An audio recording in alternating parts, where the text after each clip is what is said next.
Welcome to Adult Forum. We are looking at Genesis chapters 27 and 28 with the story of Jacob and Esau. If someone wants to start reading in 27. I'll read it again. When Isaac was old and his eyes were dim so that he could not see, he called his elder son Esau and said to him, "My son," and he answered, "Here I am." And he said, "See, I am old. I do not know the day of my death. Now then, take your weapons, your quiver, and your bow, and go out to the field and hunt game for me.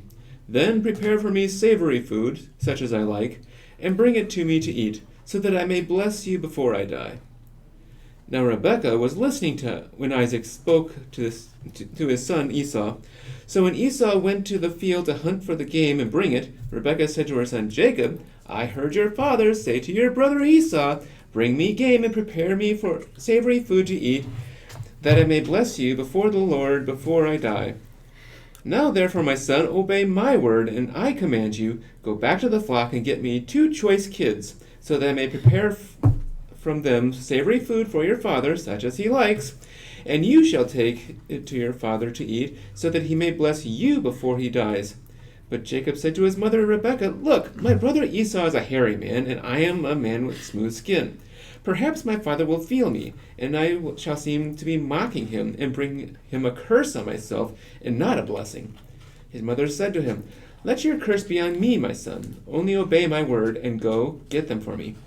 So he went and got them, and brought them to his mother, and his mother prepared savory food, such as his father loved. Then Rebekah took the best garments of her elder son Esau, which were with her in the house, and put them on her younger son Jacob. And as she put the skins of the kids on his hands and on the smooth part of his neck, then she handed him the savory food and the bread that she had prepared to her son Jacob. So he went in to his father and said, "My father." And he said, "Here I am. Who are you, my son?" Jacob said to his father, "I am Esau, your firstborn. I have done as you told me. Now sit up and eat my game, so that you may bless me." But Isaac said to his son, "How is it that you have found it so quickly, my son?" And he answered, "Because the Lord your God granted me success." Then Isaac said to Jacob, "Come near, that I may feel you, my son, to know whether you are really my son Esau or not." So Jacob went up to his father Isaac, who felt him and said, "The voice is Jacob's voice, but the hands are the hands of Esau." He did not recognize him, because his hands were hairy like his brother Esau's hands, so he blessed him. And he said, "Are you really my son Esau?" He answered, "I am." Then he said, "Bring it to me, that I may eat of my son's game and bless you." So he brought it to him, he ate, and he brought him wine, and he drank. Then his father Isaac said to him, "Come near and kiss me, my son." So he came near and kissed him, and he smelled the smell of his garments, and blessed him, and said, "Ah, the smell of my son is like the smell of a field that the Lord has blessed. May God give you of the dew of heaven, and the fatness of the earth, and plenty of grain and wine. Let people serve you, and nations bow down to you. Be lord of your brothers, and may your mother's sons bow down to you. Cursed be everyone who curses you, and blessed be everyone who blesses you." And then we can stop there. Just pause.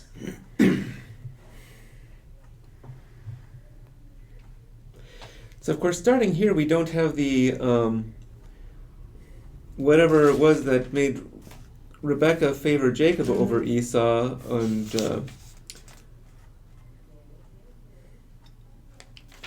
we don't really have much of a story about that. The only thing is that Esau has some wives that Rebekah didn't like. Actually, both Isaac and Rebekah didn't like them. But we don't really know why. I always assumed it was just golden child syndrome. Yeah. Absolutely. Yeah. Our household had that experience. It was really weird. Okay, so my sister, the oldest, was born, and my grandmother really took to her so much more than the other kids. And it bothered my mother enough where I believe she might have slighted my sister a little bit because of that. And all these dynamics get going, twisting like this. And you got to see as life went that the separation between my sister and my mom, but brought my dad and that sister because my dad filled in for. It's really weird. Yeah. You know, these things all have consequences of stuff, how we treat people. Yep. Yeah. And I think it's interesting because of the literary tendency throughout the Bible of pairing stories, that the same dang thing happens in the next generation. Yep. There's another golden child, and it rips the family apart. Yep.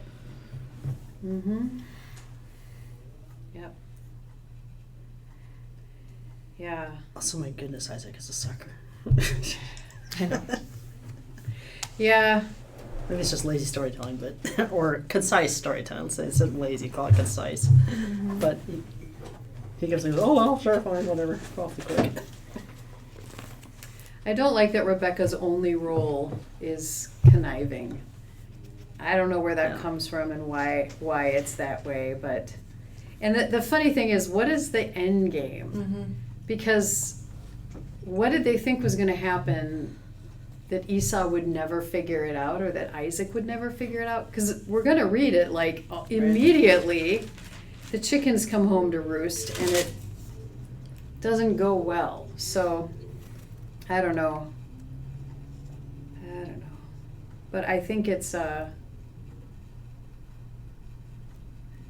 even if there's a sense that, you know, maybe the way the world is set up isn't super fair, that Esau gets everything just because he was born first, whatever that means. Is this the right answer? Right.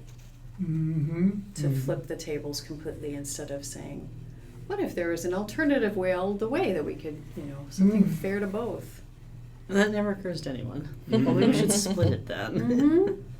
And talk about it in the open rather than But I doubt Isaac would have appreciated splitting it, partly because he was expecting to get it all, but also because now Jacob has done something really mean in order to get it by stealth. And I said, well, now I don't want to reward that by letting you have anything. And don't we hear that a lot these days? For like, well, we can't do something nice to somebody something bad because they did something bad, and then we can't reward that. Like giving amnesty to people in the country illegally, for instance. Like, oh, we can't reward them coming in and overstaying their visa or whatever by letting them stay even longer. No, we have to be as brutal as possible because otherwise that would be wrong. Yeah. That's very black and white thinking.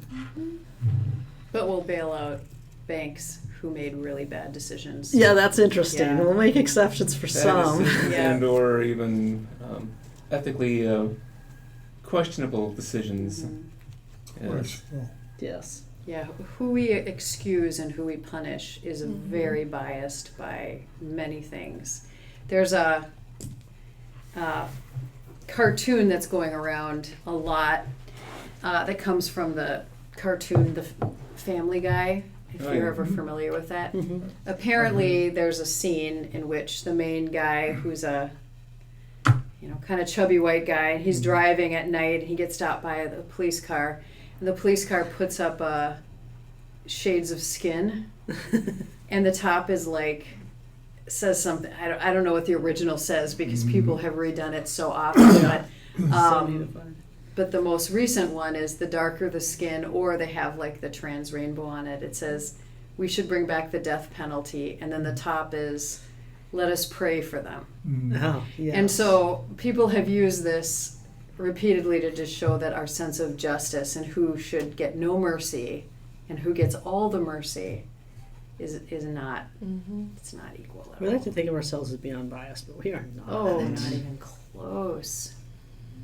Of course the law should be applied fairly. That's why I think you should hang. And of course the law should be applied fairly. That's why you should get bail. Yeah. What? Yeah. The promising young man who shouldn't be punished for what he did to the woman, But no one ever says she's a promising young woman, right? You just Yeah. don't think about things like that. So, Promising what? yeah. And as soon as that narrative's out, it's so hard to erase it from our minds, because especially if that's the first one you heard, it makes an impression on you. It sticks. Yeah. Yeah. And you certainly have enough people who believe a certain story and they don't question it. So, yeah. During your sermon, that's something that occurred to me, reductionism. I think when we're doing that, and it's not really limited to scientists, it's I have an idea, and I'm going to evaluate everything based on whether it conforms to that idea. Mm-hmm. Like, this doesn't fit, so Yeah. that can't be right. You really got to really work hard to make me even consider that idea. The last podcast I listened to about near-death experiences, he is a doctor. He's a doctor, and he had patients telling him about this, and now he's studied them for 30 years. This is his hobby, is he studied near-death experiences. He's listened to thousands upon thousands of cases. And he says that every single time someone comes up with a new theory to try to explain a near-death experience, it cannot fit all of the experiences. That's why there's 30 plus different explanations. Oh, well, it's just the brain doing this. But what about here where the brain was dead? Oh, it's just this. But what about? And so he started out curiously skeptical because he didn't fully believe what was happening. He didn't have an explanation. But he's listened to so many now that he's like, oh, it's real. It's 100% real. And he's just sort of overwhelmed by how powerful and life-changing they can be for people. But you have to be open. Mm-hmm. A lot of people start out as skeptics, and they try to study a phenomenon, and they're eventually convinced, which is very cool. And they're starting to understand it or to debunk it. Which, yeah, that's definitely a change in what you do. Like, the thought that came to me was, there's an old expression, if you hear hoofbeats, don't assume it's zebras. Mm-hmm. That's usually used in medicine to say don't immediately assume everything's lupus, for instance, or something unusual like that. I realized you could flip it around. If you're looking for zebras, every hoofbeat is going to sound like a zebra. Even though Sure. they're probably most of them are horses. Yeah. Whatever you're looking for colors your interpretation of what you see, Absolutely. Yeah. Yeah. especially if you're looking for it really hard. Yeah. And the other thing that came to my mind too is we tend to, and this has been happening so much in the polarization of things in America right now, we tend to think that there has to be one thing that's right and one thing that's wrong. And that is not how it works. Quite often, many things are true at the same time. Yeah. They may seem contradictory, but if they're true at the same time, they probably aren't really. They're probably overlapping. Sometimes it's horses, sometimes it's zebras, sometimes it's a stampede of cows. Yeah. Like, there's many ways that reality might be, yeah. Yeah. Yeah.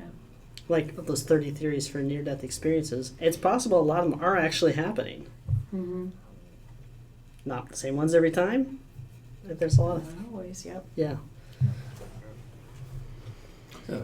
What a wonderful time to make a lasting impression on somebody. Mm. You know, you have this near-death thing, and can you imagine what a strong person that is when it comes out of there? Because when you go through a time that you thought you were going to die, and you come out of it, you fear nothing. Yeah. You fear absolutely nothing. You are ready to go. Yeah. Well, Yeah. the worst has already happened. Well, and No. so many of them don't want to come back. They're so peaceful. It's so, like, they're so freed from the craziness of our heads. They're like, oh my gosh, is this what life is like? This is what I've been living. This, yeah. And then they're told, oh, it's time to go back. I don't want to go back. Hmm? Just 5 more minutes. Yeah, 5 more minutes. What'd you say? Just 5 more minutes. Yeah. Mom. Oh Yeah, God, it's that's 5 more funny. Yeah, I know. That's funny. Yeah. No, there's one of the fun things I just want to share that the experience that's inexplicable is out of body when people will not only watch their body and their brain there's nothing registering here, but they not only hear conversations that are happening, but they will travel down the hallway and they'll hear conversations in another room. So this one woman woke up after being in a coma, and she knew her doctor by name, and he had only been assigned during her coma. And she told him something he had said to the family, and he's like, there's no way you could have known that. And that's one of those examples of like, it doesn't fit into your nice, neat category of just the brain, making something up or whatever. So, Important cautionary sideline of this is a lot of people who've been close to death and not had near-death experiences, and I don't think we can draw any conclusions from that fact. yep. Or don't feel bad if it doesn't happen to you. Yeah. We don't know enough to know if that means anything. Kind of like, why did Jacob see this ladder? We should read And to not it. We anyone should else. read to it. I'm sort of in that boat. I can start reading in a second, but yeah, where nothing pops into my head of an experience I've had like that. And I'm jealous. Like, I want to have one like that. Yeah. Oh, no, Like, just like what God what experience? Pastor was talking about in her sermon. Yeah, a God experience. I've Oh, never had a really? dream that's changed my Wow, life. I'm I've sorry. never had a vision. And maybe I just haven't seen it, and I've had it, and I don't realize, but Yeah. I want one. Yeah. It yeah. would be nice. I know. But it doesn't necessarily mean anything that you didn't I have know. one, so I know. that's hard to remember. Because, I want one too. Right, we all have different gifts.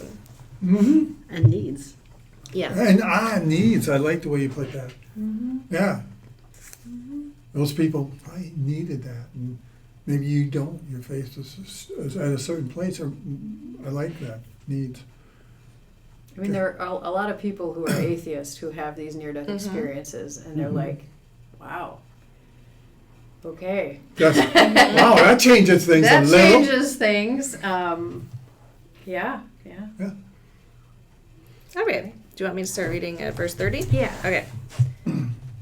As soon as Isaac had finished blessing Jacob, when Jacob had scarcely gone out from the presence of his father Isaac, his brother Esau came in from his hunting. Excuse me.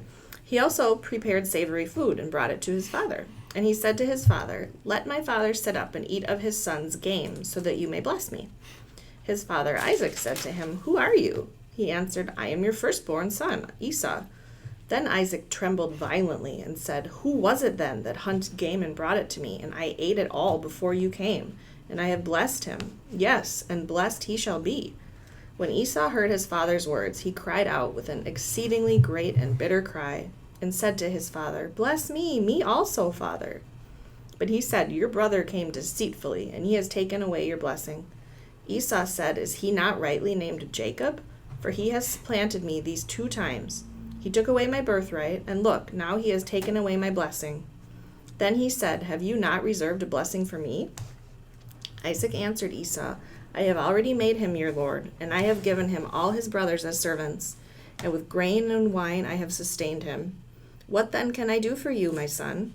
Esau said to his father, "Have you only one blessing, father? Bless me also, father." And Esau lifted up his voice and wept. Then his father Isaac answered him, "See, away from the fatness of the earth shall your home be, and away from the dew of heaven on high. By your sword you shall live, and you shall serve your brother. But when you break loose, you shall break his yoke from your neck." Now Esau hated Jacob because of the blessing with which his father had blessed him. And Esau said to himself, "The days of mourning for my father are approaching. Then I will kill my brother Jacob." But the words of her elder son Esau were told to Rebekah, so she sent and called her younger son Jacob and said to him, "Your brother Esau is consoling himself by planning to kill you. Now therefore, my son, obey my voice. Flee at once to my brother Laban in Haran, and stay with him a while, until your brother's fury turns away, until your brother's anger against you turns away, and he forgets what you have done to him. Then I will send and bring you back from there. Why should I lose both of you in one day?" Then Rebekah said to Isaac, "I am weary of my life because of the Hittite women. If Jacob marries one of the Hittite women, such as these, one of the women of the land, what good will my life be to me?" Then Isaac called Jacob and blessed him and charged him, "You shall not marry one of the Canaanite women. Go at once to Paddan Aram, to the house of Bethuel, your mother's father, and take as wife from there one of the daughters of Laban, your mother's brother. May God Almighty bless you and make you fruitful and numerous, that you may become a company of peoples. May he give to you the blessing of Abraham, to you and to your offspring with you, so that you may take possession of the land where you now live as an alien, land that God gave to Abraham. Thus Isaac sent Jacob away, and he went to Paddan Aram, to Laban, son of Bethuel, the Aramean, the brother of Rebekah, Jacob's and Esau's mother. You can skip a few verses to 10. Jacob left Beersheba and went toward Haran. He came to a certain place and stayed there for the night, because the sun had set. Taking one of the stones of the place, he put it under his head and lay down in that place. And he dreamed that there was a ladder set up on the earth, the top of it reaching to heaven, and the angels of God were ascending and descending on it. And the Lord stood beside him and said, I am the Lord, the God of Abraham your father, and the God of Isaac. The land on which you lie I will give to you and to your offspring, and your offspring shall be like the dust of the earth, and you shall spread abroad to the west, and to the east, and to the north, and to the south. And all the families of the earth shall be blessed in you and in your offspring. Know that I am with you, and will keep you wherever you go. I will bring you back to this land, for I will not leave you until I have done what I have promised you. Then Jacob woke from his sleep and said, Surely the Lord is in this place, and I did not know it. And he was afraid, and said, How awesome is this place! This is none other than the house of God, and this is the gate of heaven. So Jacob rose early in the morning, and he took the stone that he had put under his head, and set it up for a pillar, and poured oil on the top of it. He called that place Bethel, but the name of the city was Luz at the first. Then Jacob made a vow, saying, If God will be with me, and will keep me in this way that I go, will give me bread to eat and clothing to wear, so that I come again to my father's house in peace, then the Lord shall be my God. And this stone, which I have set up for a pillar, shall be God's house. And of all that you give me, I will surely give 1/10 to you. Okay. So Bethel means house of God, and there's Bethel Lutheran churches everywhere. It's like one of the most infamous names. There's a Bethel College. And, Oh, yeah. Mm-hmm. And this is also, I think, one of the first examples of giving 1/10 of the tithing. Yeah. Could be the original dysfunctional family. Mm-hmm. Oh, yeah. I don't know. I mean, I know it's not the first, but it Cain sounds like a killed real Abel, and no, it seems like yes. a real dysfunctional Yeah. family is what I'm trying to say. And there's always the awkward question of where Adam and Eve's grandchildren came from. Well, so Rebecca sends Jacob away to get married. That's the guise of getting married to someone from her clan. Yeah. So he ends up going eventually soon to Laban's home, and there's Rachel and Leah. And Laban, which is Rebecca's brother, cheats Jacob out of his wife by forcing him to work 7 years and slipping Leah in there first, poor Leah, and then another 7 years to marry Rachel. So I guess you kind of know where Rebecca gets it. Mm-hmm. There must have been, just that whole culture of scheming that they just thought was normal. Everything is about getting advantage. And putting the siblings against each other. Like Leah and Rachel, clearly that put tension between them. It sets people against each other. It makes it easier to control them. Because they're not paying attention to you then. Yeah. Yeah. And possibly the reason she made Jacob into her golden child was a long plan. Was it what? A long plan.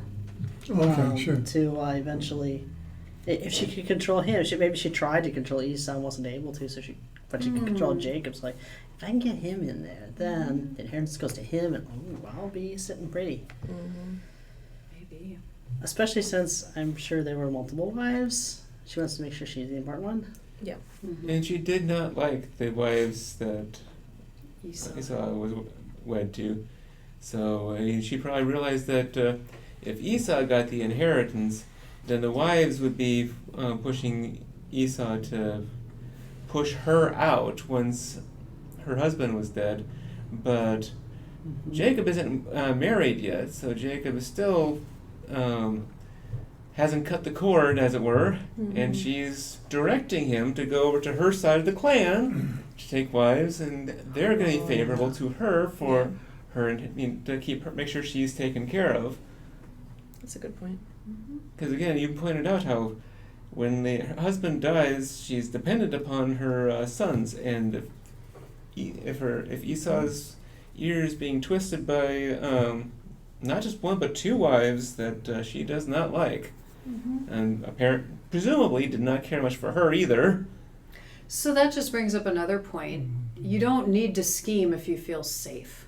Yeah. And because a lot of people probably didn't feel safe, either out of reality, because the way the system was set up, women, the women often, we have multiple stories from Sarah and Hagar to Leah and Rachel to Hannah and I forget the woman's name, where they're pitted against each other for who's having the most sons and stuff like that, because that's it. That's all they get. That's all they get from the world. And if the world was not that way and they felt secure and safe in their life, they wouldn't need the scheming. They wouldn't need the jealousy. So What is it in the nature? I'm talking about man's nature. I mean, even the fast calf does. I mean, the person does. I don't know. I don't know. You can say if that needed to be done. Needed to be done. I don't know. Our nature seems so strange to me. Yeah. Would we still do that stuff? Would we? Yes. Well, to some extent, because we have a lot of fear. I think it's a base level. It's just pervasive in this world as part of our earth experience, because we don't have these experiences of ladders to heaven. We don't have this knowledge that there's more. We have to earn it. We have to somehow figure it out or talk to people. And it's a process. And so, but yet at the same time, being raised in one family versus another does produce people with different levels of safety and different levels of well adjustment in the world. So it isn't in our nature to be completely maladjusted. Okay. There are definitely levels, and I always love to point out, you see people like the Dalai Lama and Jane Goodall and Malala Yousafzai, who has amazing parents, and you see these people who are brave and they're wise and they're compassionate, and you just think, this is possible for humans. Yeah. They're not just exceptional, but the right elements happen to allow them to be, their goodness to shine forth over the narrative of fear. And kind of what I think is it's like we have this good, beautiful soul that comes down, and then it's like, how thick does the story have you? Is it a thin layer, or is it a 12-layer death stranglehold on you? So I don't think it's humans that are bad. I think it is how thickly the story has you. And that part of, I think, what adulthood is supposed to be is the invitation to start peeling those layers off and find who we really are. And that's what religion should be helpful for. It's often not, because many times we have leaders who've never done that work themselves. So, and religion can go down its own reductionist path of, this is how it is. Yeah. Deal with it. Don't question our religion. Don't question the words before you. Oh, you say you had that experience? Blasphemer! Get out the stones. Yeah, it's our level of consciousness and how much we've understood and how much we've worked through is the level in which we're going to receive the good news. For some people, that all they can see it is black, white, us, them, high, low. That's it. That's the only thing their brain can comprehend. Does that mean that encapsulates the fullness of the good news that Jesus brought? No, absolutely not. And you see some of these amazing saints and mystics like St. Francis of Assisi, and you're like, they were going against the grain. The minute they figured it out, they lived so radically different from everybody else. They got it. They saw something, and not everyone understands them. Not everybody figured it out just because they knew them, but yeah. Do you think, sometimes I believe there's, in some of this is DNA too. You know, what is environmental and what is DNA? You know, and sometimes I look at families and I go, there's an environmental deal, but is there some DNA? You know, I believe it or not, your family's an example to me in that the preaching type deal and some of that stuff. I go, how much of that is outer and how much of that is DNA? I don't know. Well, I've reflected on this personally in my life. I would think you would have. And I feel like I have a very loving, gentle family Right. growing up. And yet, I still somehow came in with fears and even phobias that have no explanation Okay. from my first 18 years of my life. Mm-hmm. So, did I inherit some genetic history Mm-hmm. of fears that I get to work out? Hooray! I get to work out. But there are times where I've talked and I've said, hey, I have this fear, and they go, well, where did it come from? What childhood experience? I'm like, that I can't think of any. No one ever told me I was bad if I did this. No one ever said I was unworthy if I did this. But somehow it's a combination of the culture, right? Yeah. But also there's just stuff, I don't know why I'm phobic of snakes. I've never had a negative experience, but I'm just absolutely not okay with seeing any of them ever. Well, that's a really interesting one too, because people have categorized the phobias, and you can be afraid have a phobia of practically anything, but there's a handful that are almost universal. Mm-hmm. Snakes is one of them. Spiders, mice, heights, and they're all things that although they never have done anything to you. I'm terrified of heights and spiders. Spiders, I can hardly look. Ada can't even look at them.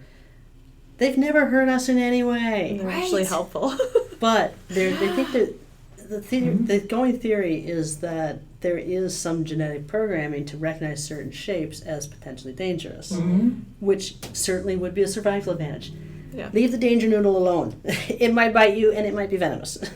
But there's Danger. something from a healthy fear to a phobia, which is completely irrational. Yeah. Because I've had so many people tell me, it's just a garter snake, it won't bite you. I'm like, you don't understand. Yeah, I don't care. It could not be a rational. 12-foot boa constrictor, or it could be the tiniest little garter snake. I have the same reaction. Yeah. And it can be live in front of me, or it could be a picture on the screen It's that I knee jerk. can't.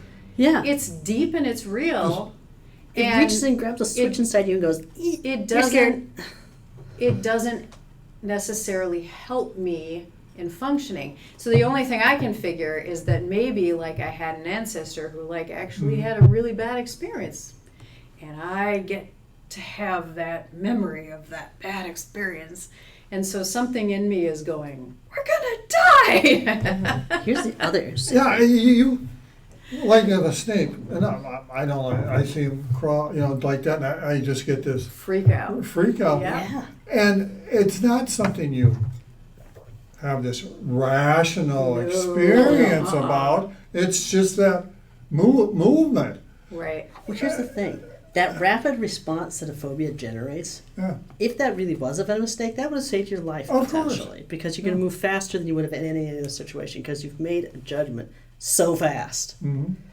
Yes, that is crippling in a lot of situations and really not good overall, but that maybe there is an evolutionary reason why we I have don't know, developed phobias. evolution thing. Because they did but those of us who do have phobias, it's to a pathological extent, it's harming us. Mm-hmm. But there was an interesting study looking at all kinds of people with functional magnetic resonance imaging, so you can see what the brain is doing while you're looking at pictures. And everybody was responding to the classic phobias, including people who weren't afraid of them. giving them a faster response to what the thing was. It's just the things people without phobias would go, snake, oh, that's fine. That's just a garbage snake. People with phobias are like on the other side of the room. Mm-hmm. They wormed their way out of the MRI. They're gone. Mm-hmm. Yeah. Yeah, I think we're very complicated. I think it's nature and nurture Yeah, I think it's and both. this Mhm. and that. Yeah, It's definitely both. I Yeah. agree that it's a combination. But to John's point, how much? Either way, and I think it varies from individual to individual, situation to situation. Mm-hmm. Yeah. So that should open us up to a more understanding of other people. Yes. It should, because we can't see exactly what it is and that. You know, if we can't figure out what makes ourselves up, why should I look at somebody else and figure out Yeah. that they're, Yeah. you know? That's something I'm really working on, is looking at someone and not through the lens of how wrong or sinful or terrible they are, right? Which we love to do. But how trapped are they in a story that's ultimately harming themselves and others? And I really do believe that even people who think they're so great, they think they're so smart, but the things they say are so harmful and the things they do are so harmful, that they're not okay. That it's just really a huge, thick mask. They're when you are actively feeling so disconnected from a group of people and saying such awful things about them, there's something not okay. You're not okay. I know, but when you see that, we should say, where is that in myself? Yeah. Where is that? Because that's the only thing you can change. Yeah. You know, I'm not kidding. My grandson and my whatever. I'm done. Yeah. So Yep. That is how you have more compassion for other people too, is when you pause and you go, that thing that's driving me crazy about this someone else, is there a moment in my life where I acted a little bit like that? Yeah. I can look back on arrogant things I said in my youth, or like rude things I said because I didn't know, or I just was feeling uncomfortable, and so my need to feel superior in the moment was coming out. I wasn't conscious of any of that. Mm-hmm.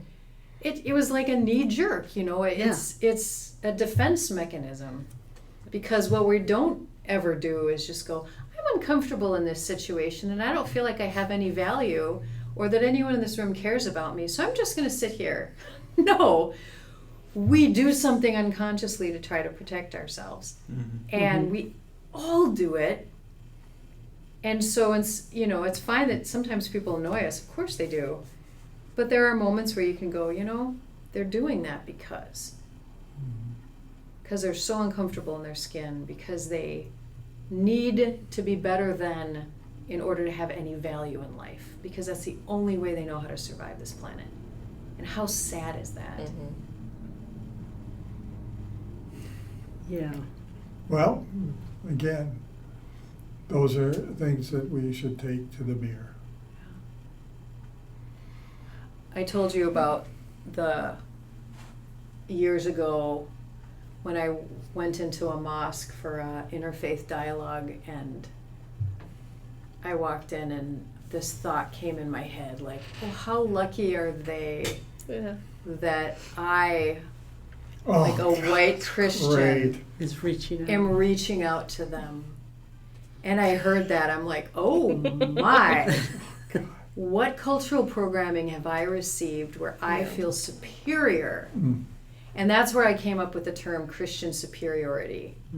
And because I noticed that in me, and then all of a sudden I started to see it everywhere. I'm like, gotcha. Oof. So, and I'm aware of that now. I'm aware of how that's still in me when I do go to places where people are clearly the minority, religiously or ethnically or everything like that. I try to be more aware that I'm not coming in as the white savior, right? Or the young savior, or the healthy one, or the one with finances savior. Yeah. You know, Yeah. I've walked into places and, oh, I can help out here. Yeah. And thinking that they're thinking, oh, isn't he? Come on, man. It just gags me to think to myself, Yeah. you know, I know.